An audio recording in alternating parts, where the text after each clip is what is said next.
Good morning guys, कैसे हैं आप सभी। आई होप आप सभी भी समर्स के साथ रेडी हो गए होंगे और अपना ध्यान रख रहे होंगे बहुत सारा।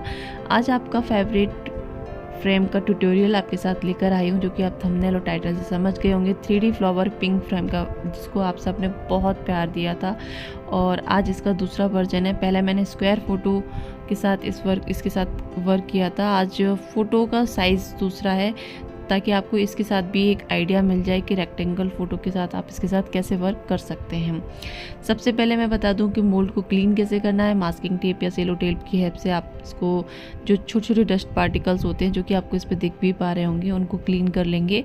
और बेड वाइप की हेल्प से तो हम हमेशा ही क्लीन करके रखते हैं, पर जब आप वर्क करने जाएँ तो एक बार इस तरीके से भी क्लीन कर लें ताकि कोई भी डस्ट पार्टिकल्स ना रह जाएँ। नीचे मैंने MDF रख लिया है, क्योंकि MDF रखने के, अगर आपको मूव करना है तो MDF मस्ट है। अगर आपको रखना है कि वहीं पर ही आपको सिक्योर कर देना है तो MDF की कोई भी ज़रूरत नहीं है। पिगमेंट यहाँ पे मैंने पिंक पर्ल पिगमेंट और वाइट पर्ल पिगमेंट, दोनों ही पिगमेंट ले रही हूँ। हाफ ब्लॉब दोनों ही पिगमेंट ले रही हूँ। ब्लॉब क्या होता है, जो आइसक्रीम स्टिक की टिप पर जितना पिगमेंट ईजिली आ जाए उसको हम वन ब्लॉब कहते हैं। तो इस तरीके से हाफ ब्लॉब मैंने दोनों पिगमेंट अलग अलग डिस्पोजल में ले लिया है। अब यहाँ पे मैं रेजिन और हार्डनर को मिक्स कर रही हूँ। रेजिन और हार्डनर मैंने यहाँ पर 2:1 रेशियो वाला यूज़ किया है। फर्स्ट क्वांटिटी आप देख सकते हैं, या तो आप 200 के ग्राम अराउंड बना लीजिए या फिर आप 150 यूज कर सकते हैं। मैंने यहाँ पे 150 रेजिन हार्डनर लिया है। 100 ग्राम रेजिन और 50 ग्राम हार्डनर को हम ले लेंगे। बहुत स्लोली जेंटली आप धीरे धीरे पोर करेंगे, ताकि एक साथ बहुत ज़्यादा क्वांटिटी ना हो जाए। आप जेंटली इसको धीरे धीरे पोर करेंगे रुक रुक के, ताकि जब हम एक साथ पोर करते हैं तो कई बार क्या होता है, स्केल पे नंबर हमें बाद में समझ में आता है, तब तक क्वांटिटी बहुत ज़्यादा हो जाती है। तो आप इस तरीके से रुक रुक कर उसमें पोर करेंगे, ताकि और नंबर साथ साथ में देखते चलेंगे। ये बिगनर्स के लिए बहुत हेल्पफुल टिप है। अदरवाइज़ क्या होता है कि जब हम स्टार्टिंग में वर्क करते हैं तो स्केल पे जब तक नंबर आता है तब तक रेजिन हार्डनर की क्वांटिटी ज़्यादा हो चुकी होती है। उसके बाद हम जेंटली इसको आराम से मिक्स करेंगे। रेजिन और हार्डनर को हमें हमेशा स्लोली मिक्स करना चाहिए, जिससे क्या होता है उसमें बबल्स आने के चांसेस बहुत कम रहते हैं, और जो थोड़े बहुत बबल्स आते भी हैं वो ईज़िली क्योर हो जाते हैं। तो इसको हम बहुत जेंटली, बहुत ही आराम से मिक्स करेंगे इस तरीके से।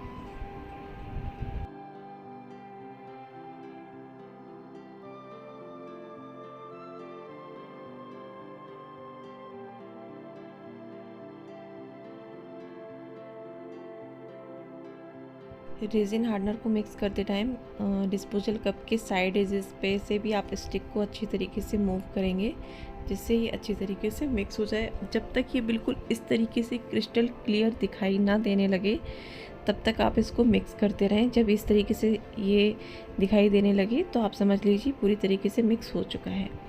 अब यहाँ पर हम पिगमेंट में रेजिन को मिक्स करेंगे।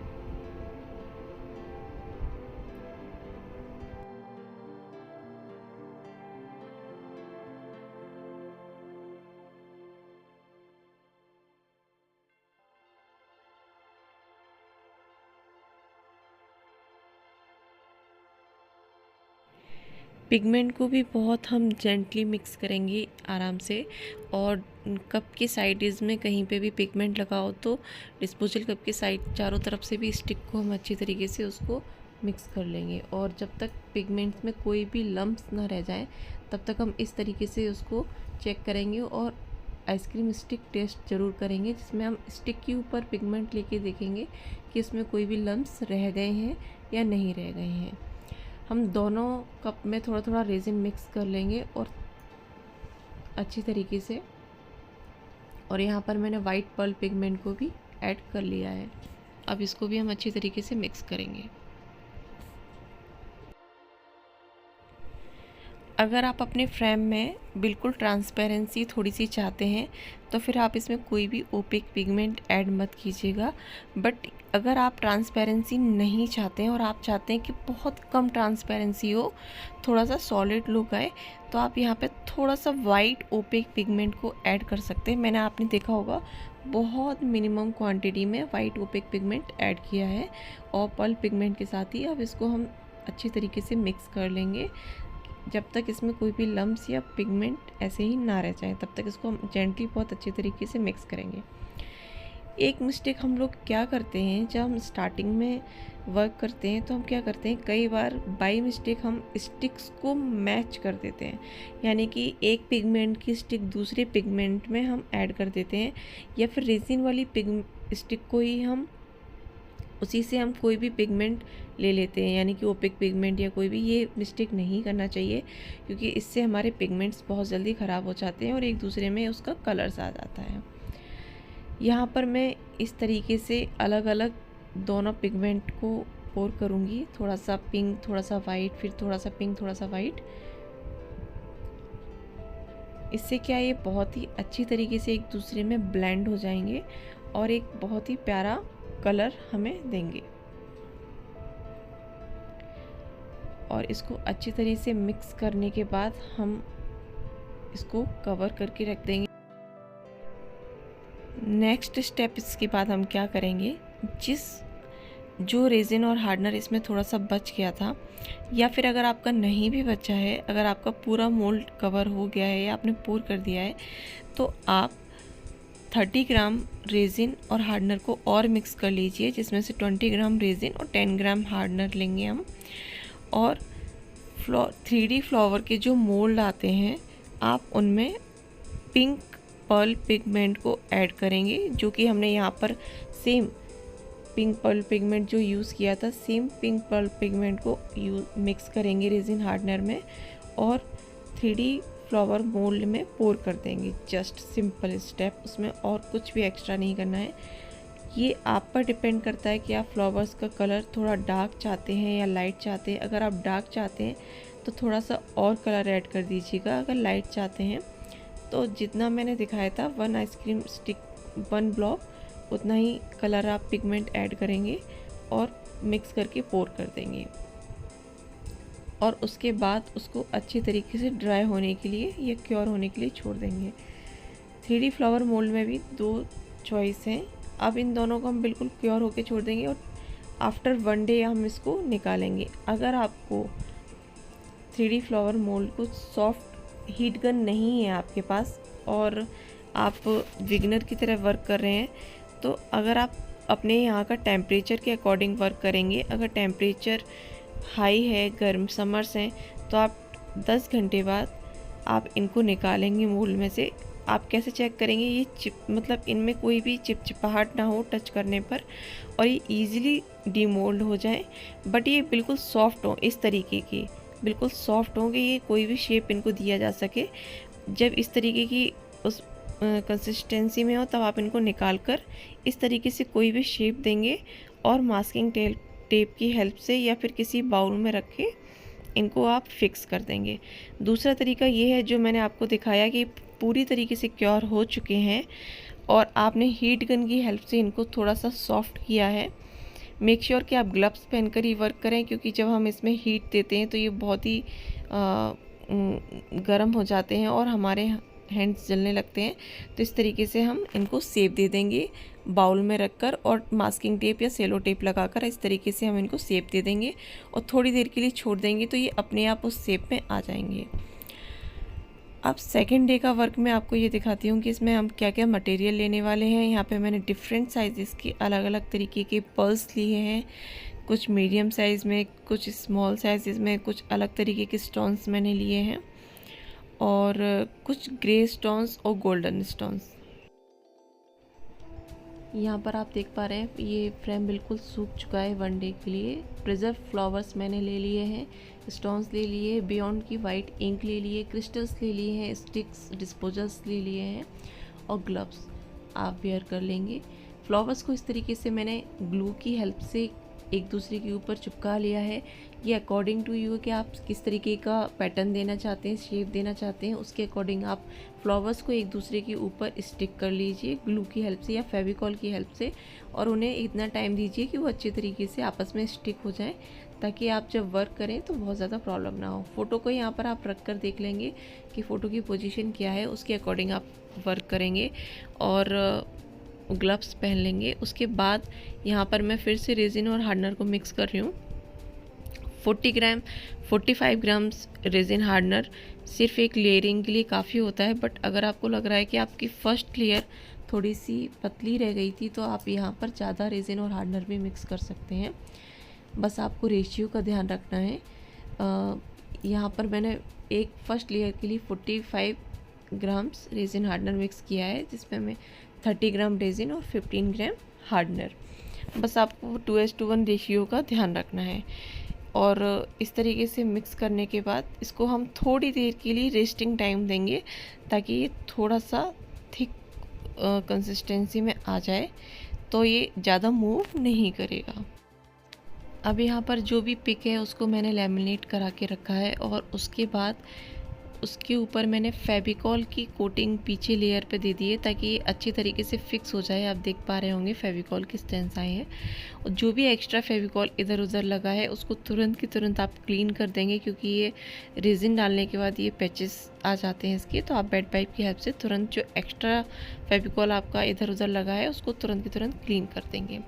जिन लोगों को नहीं पता कि फ़ोटो लैमिनेट क्यों कराई जाती है, कैसे कराई जाती है, तो फ़ोटो अगर आप लैमिनेट नहीं कराएंगे, सिंपल फ़ोटो स्टूडियो से आप फ़ोटो निकलवाइए और उसको जैसे आधार कार्ड जहाँ पर लैमिनेट होते हैं ऐसी जगह पर जाकर सिंपल उसको लैमिनेट करवा लीजिए। इससे क्या है कि रेजिन में ये फेड नहीं पड़ेगी। अगर आप नॉर्मल पेपर पे निकलवाते हैं और फिर लैमिनेट करा लेते हैं या फिर कट करते हैं तो फेडेड होने के चांसेस बहुत ज़्यादा होते हैं।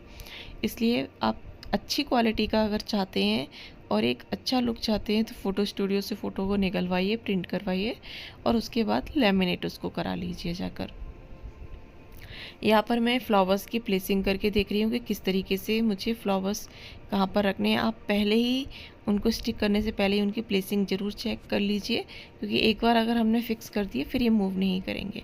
एक दूसरे के ऊपर फ्लावर्स अच्छे तरीके से स्टिक हैं, आप देख पा रहे हैं, इसलिए ये बिल्कुल भी प्रॉब्लम क्रिएट नहीं कर रहे हैं। अब इसके बाद इसको फेविकॉल से थोड़ा सा फिक्स कर दीजिए। अगर नहीं भी फिक्स कर रहे हैं तो कोई प्रॉब्लम नहीं है, बट आपको फिर रेजिन पोर करने के बाद आपको ध्यान रखना पड़ेगा कम से कम 2-3 घंटे के लिए कि ये इधर उधर मूव तो नहीं कर रहे हैं। आपको बहुत ध्यान रखना पड़ेगा, क्योंकि रेजिन को हमने थोड़ी देर रेस्टिंग टाइम दे दिया था, 5 या 10 मिनट्स मिल गए हैं, तो ये भी थोड़ा सा थिक हो चुका है।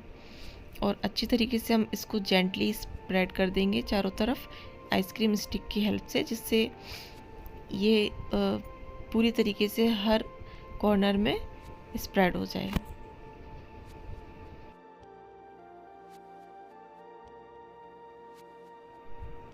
फ्लावर्स के ऊपर पे भी आप थोड़ा सा रेजिन ज़रूर डालेंगे ताकि आप वहाँ पर जब पर्ल ऐड करें या कोई भी एलिमेंट्स ऐड करें तो वो उसके साथ अच्छी तरीके से स्टिक हो जाए। और जो भी एक्स्ट्रा रेजिन है उसको आप रिमूव कर देंगे, अदरवाइज़ वो वहाँ पर जम जाएगा और फिर वो एकदम से थिक अलग ही शो करेगा। और ब्लो टॉर्च की हेल्प से हम इसमें बबल्स क्लीन कर देंगे। या तो आप ब्लो टॉर्च का ही यूज़ करें या फिर आप बबल बस्टर का ही यूज़ करें। एक ही चीज़ का वन टाइम में एक ही चीज़ का यूज़ करना है, दोनों एक साथ आप यूज़ नहीं करेंगे। अब मैं यहाँ पर पर्ल्स ऐड कर रही हूँ। आप चाहें तो कोई और एलिमेंट भी ऐड कर सकते हैं, टोटली डिपेंड है कि आप क्या अच्छा करते हैं।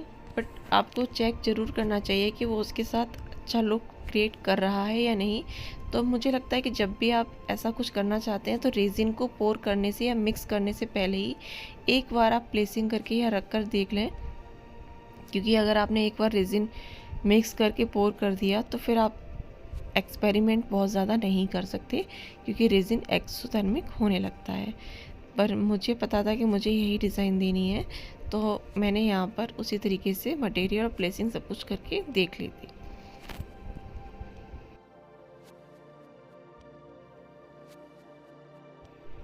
आई नो मैं बहुत छोटी से छोटी डिटेल भी देती हूँ, तो हो सकता है बहुत से लोगों को थोड़ा सा बोरिंग या इरिटेटिंग भी लगता हो कि ये छोटी से छोटी बात को भी बार बार रिपीट करते हैं। बट क्या होता है ना, जो यूट्यूब से सीख रहे हैं, जो एज ए बिगनर हैं, जो क्लास नहीं ले रहे हैं, जब हम स्टार्टिंग में वर्क करते हैं तो बहुत सारी मिस्टेक्स होती हैं और हम मिस्टेक कर कर के ही सीखते हैं। तो मेरा क्या सोचना है कि उन लोगों को मैं एक छोटी से छोटी बात ऐसे बताऊं कि वो बहुत कम मिस्टेक्स में, बहुत अपना कम मटेरियल वेस्ट करे बिना उन चीज़ों को सीख जाएं जो मैंने बहुत मिस्टेक्स करके सीखा है।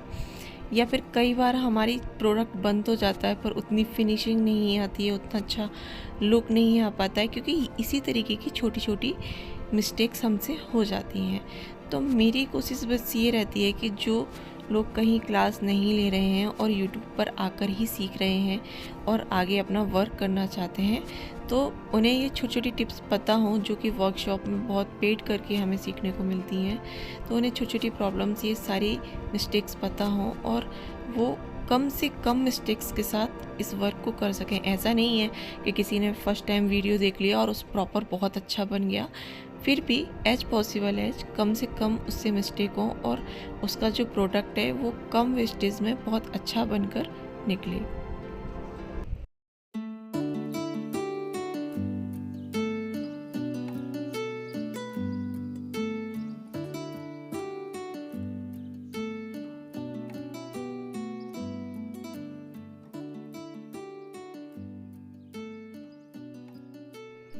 जब हम वर्क करते हैं और डिटेलिंग करते हैं तो हमें बहुत छोटी छोटी चीज़ों का ध्यान रखना होता है कि कौन सी एलिमेंट कहाँ पर कैसा लुक कर रहा है, बहुत ध्यान से उस वक्त देखना चाहिए।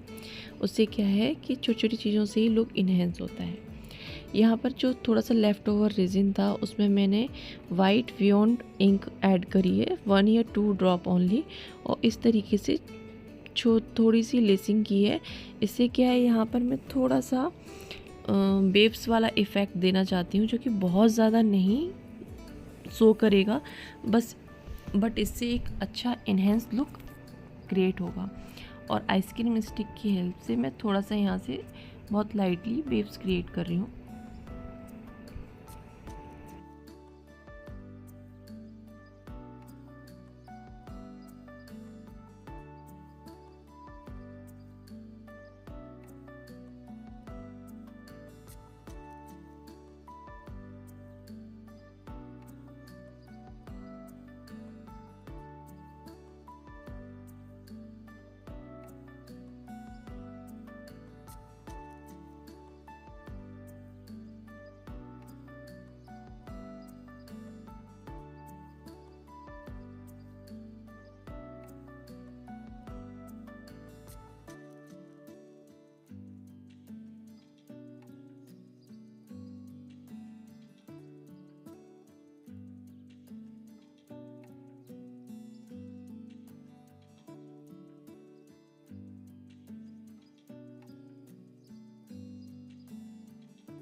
रेज़िन को आप पूरे रेज़िन को एक साथ पोर नहीं करेंगे।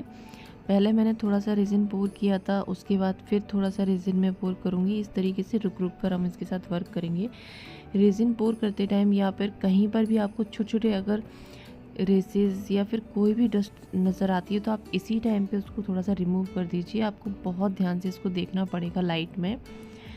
इस तरीके से आप देख रहे होंगे मैंने आइसक्रीम स्टिक की हेल्प से जो भी मुझे एक्स्ट्रा या कुछ भी डस्ट दिखाई दे रही थी या कुछ पार्टिकल्स दिखाई दे रहे थे उनको मैंने वहीं की वहीं रिमूव कर दिया है।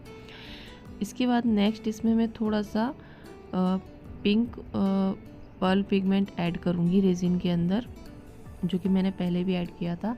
अगर आप पर्ल पिगमेंट ऐड नहीं करना चाहते तो आप वाइन कलर का या प्लम कलर की इंक भी ऐड कर सकते हैं, बट आपको कलर थोड़ा सा देखना पड़ेगा कि इससे मैच करता ही हो। और कलर मिक्स करके आप इस तरीके से जो साइड कॉर्नर्स हैं फ्लावर्स के उस तरफ थोड़ा सा आप ड्रॉप कर देंगे या फिर उस तरीके से थोड़ा सा आप इस तरीके से आप डाल देंगे। उससे क्या है कि जो कॉर्नर के एक साइड का थोड़ा सा डार्क इफ़ेक्ट आएगा और एक तरफ थोड़ा लाइट इफ़ेक्ट रहेगा। और साइड में आप देख पा रहे होंगे मैंने फ्लावर्स, ड्राई फ्लावर्स ऐड कर दिए हैं और पर्ल्स ऐड कर दिए हैं। कुछ एलिमेंट्स और ऐड किए हैं जैसे सीप या कुछ स्टोन्स वगैरह भी ऐड किए हैं, जो कि आप अच्छी तरीके से देख पा रहे होंगे।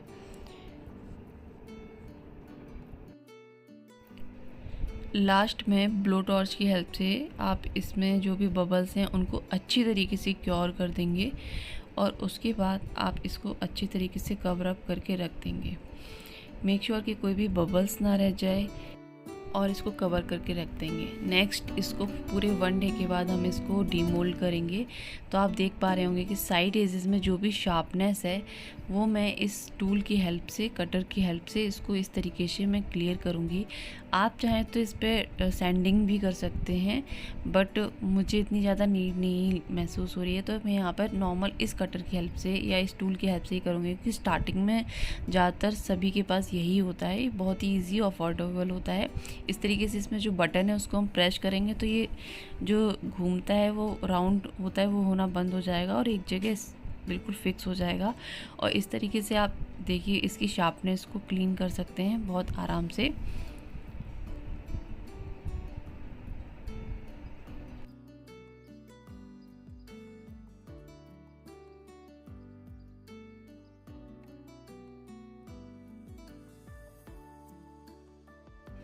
एंड इसके बाद सबसे लास्ट स्टेप है इसमें आउटलाइनिंग का।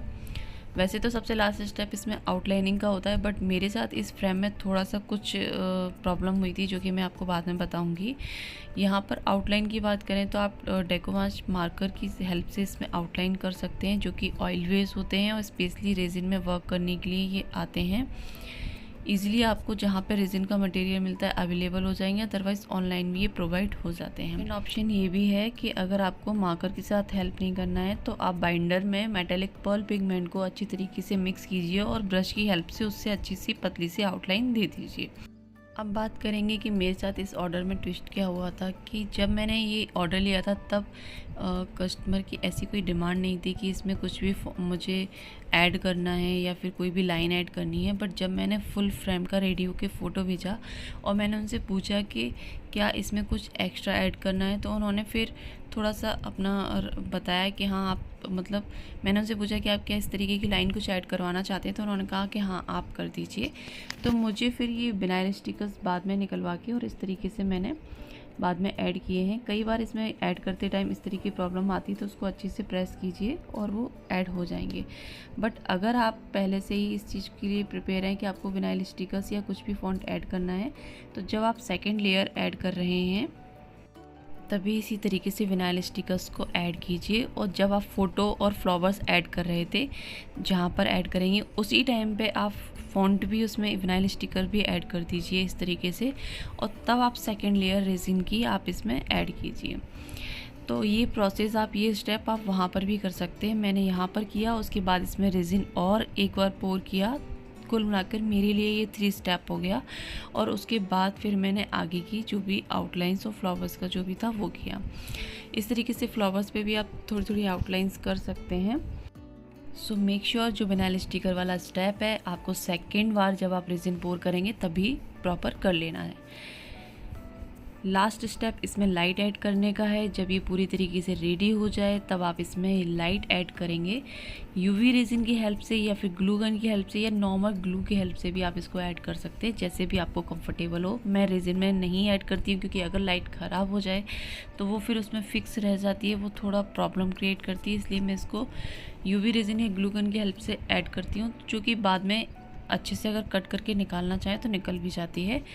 और इस तरीके से ये था कुछ इसका फाइनल लुक नाइट का। और डे लुक में मैंने आपको स्टार्टिंग में शो किया था, जो कि बहुत ही मुझे तो प्रिटी लग रहा था। आप सबको कैसा लगा प्लीज़ कमेंट सेक्शन में आके ज़रूर बताया कीजिए। आप सबके कमेंट्स मेरे लिए बहुत ही वैल्यूएबल होते हैं और मुझे बहुत पढ़ना, उनका आंसर देना अच्छा लगता है। किसी तरीके की क्वेरी है तो अभी आप कमेंट में लिख सकते हैं। मटेरियल की पूरी डिटेल में अपने डिस्क्रिप्शन बॉक्स में देती हूँ और इंस्टा की लिंक भी देती हूँ, ताकि अगर आपको कोई भी क्वेरीज हो, आंसर हो, तो आप वहाँ पर भी मुझे फॉलो कर सकते हैं और डीएम कर सकते हैं। तो ये था आज का ट्यूटोरियल। आई होप आप सभी को पसंद आया होगा। रेजिन से रिलेटेड, होम डेकोर से रिलेटेड, वास्तु से रिलेटेड वीडियोस भी मैं अपने चैनल पे अपलोड करती हूँ। अगर आपके लिए ये चैनल काम का है और आपको इससे कोई भी हेल्प मिलती है तो प्लीज़ चैनल को लाइक एंड सब्सक्राइब करना बिल्कुल भी नहीं भूलें, जिससे आपको इसकी नोटिफिकेशन मिलते रहेंगे। और आपका एक सब्सक्रिप्शन जो कि आपके लिए फ्री है पर मेरे लिए बहुत ही मोटिवेशन का काम करता है, जिससे मैं अच्छा कंटेंट रेडी कर पाऊँ। तो आई होप आप सब कमेंट सेक्शन में ज़रूर बताएंगे कि मुझे क्या ऐड करना चाहिए और किस तरीके के ट्यूटोरियल या कंटेंट देखना आप पसंद करेंगे, ताकि आपके लिए मैं वो लेकर आ पाऊँ। मिलते हैं नेक्स्ट वीडियो में, तब तक के लिए बाय बाय। बहुत सारा ध्यान रखिएगा और थैंक यू सो मच अपना टाइम देने के लिए। Take care, bye bye.